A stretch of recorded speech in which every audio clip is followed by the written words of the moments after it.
Социалист нийгмээс зах зээлийн нийгэмчилсэн хүнд хэцүү цаг хугацаанд ч гэсэн монголчуудын нүрийг тахлаж ганц сайлын үнэгээр нэрлэгдэж байсан газар бол Эрдэнэ төлдөр.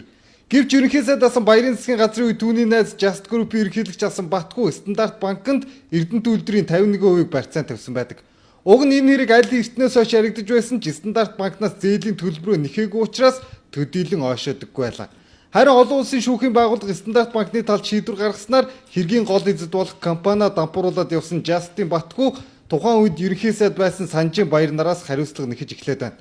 Харин Стандарт банкны хүүгийн төлбөр сар бүр 870 мянгаас 900 мянган $аар нэмэгдэж 50 сая долларын өөр өнөөдөр 100 саяд хүрчихэд байгаа. Гэвч компани удирдлагуудын мэдэгдэж байгаагаар Стандарт банкнд хүүгийн төлбөр гэж нэгж төгрөг төлөөгүй хэмээн мэдэгдэж байна. Харин хуулийн зөвлөгөө өгч байгаа компанид зохиц журмын дагуу төлбөр төлж байгаа гэсэн мэдээллийг өгч байна.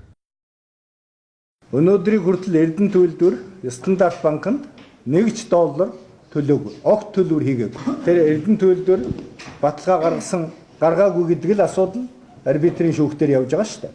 Тийм учраас тэрэн дээр бол бид одоо олон улсын хэмжээнд ажилладаг хуулийн компани хөлслөд ажиллаж байна. За нөгөө талаасаа бол энэ хэргийн үнэн зөвийг олох. Ялангуяа одоо Монгол дотроо учраа олох ажил бол Монгол улсын хууль хяналтын байгууллагуудын төвшөнд явагдаж байгаа. Эрдэнэ төлдрийг ламбардан тавьсан асуудал дээр Justын Батгүй ерөнхий сайд асан Баяр нараас гадна хэд хэдэн хүний нэр яригддаг. Тухайн үед төрийн өмчийн орооны дарга байсан одоогийн үндсэн хуулийн цэцгийн гишүүн Сугар тухайн үеийн уулын баяжуулах Эрдэнэ төлдрийн дарга Ганзөрөг Улаанбаатар төмөр замын дарга асан Очирхуунаар баталгаа гаргаж гарын үсэг зурсан байдаг. Олон улсын шинжээчдийн үзлэгээр эдгээр гарын үсэг нь хуурамч биш гэдгийг ч баталсан.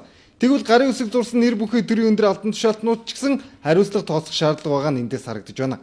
Гэхдээ Эрдэнэтийг мөнгө олох хэрэгстэй болгосон хүмүүс өнөөдөр ч гэсэн тухайн үйлдвэрийн удирдлагад байгаа гэх мэдээл олон нийтийн цахим сүлжээнд тавигддаг. Тухайлбал өнгөрсөн 2017 онд Эрдэнэ үйлдвэрийн удирдлагууд болох Бадамсүрэн захирал тэргүүтээ 25 хүнийг нийт $3 сая 260 мянган $-аар шагнасан гэх мэдээлэл цацагдж байсан юм а. Эдгээр 25 хүний хамгийн бага мөнгөөр шагнагдсан $20 мянган. Харин үйлдвэрийн ерөнхий захирал Бадамсүрэн $500 мянган $-аар шагнагдсан гэх мэдээлэл гарч байсан юм. Харин энэхүү мэдээлэл дараах тайлбарыг өглөө. Тэн дээр гарсан тухайлбал миний нэрийг тавиад ард нь тавьсан тийм асуудал бол байхгүй. 500 мянга байтугай $1 шагнал урамшил энэ одоо үйлдвэр тойсноос очиод аваагүй. Тийм учраас тэрний талаар бол мэдээж одоо өөр компани энд хаяглаж гарсан байсан. Тэр холбогдох улсууд нь бол тэр бас нэцаалт юм өгсөн харагдж байсан. За бидний хувьд бол ерөөсөө одоо үйлдвэрлэгч гэдэг чинь бол арай л өөр. Хэдийгээр миний хувьд бол Эрдэнэ цогт захирлын хувьд бол уурхайчин хүмүүс үйлдвэрлэлийн хүмүүс. Үндсэндээ одоо энэ чиглэлээр яг л энэ салбартай холбоотсон ажиллаа хийж байгаа. Тийм учраас нин үгүй хэлэхэд тиймэрхүү зүйлээр одоо өөрсдөө хамгаалаач гэдэг юм уу наан цаана гээд явах зав тухайлбал бидэнд байхгүй.